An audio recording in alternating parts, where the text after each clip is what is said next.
الاهلي هجوميا يوديك كاس العالم ويخليك تعمل حاجه حلوه في كاس العالم، لكن لو رجعت دفاعيا فركز معايا، النادي الاهلي دفاعيا خدها مني يرجع من المطار اقسم بالله النادي الاهلي دفاعيا، يعني لعيبه الدفاع بتاعت النادي الاهلي هيتمسكوا في المطار مش هيعدوا.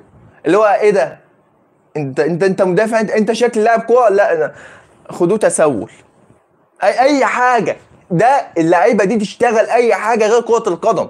والمشكله مش في خطه ولا مشكله في تشكيله، المشكله في خامه لعيبه، خامه لعيبه.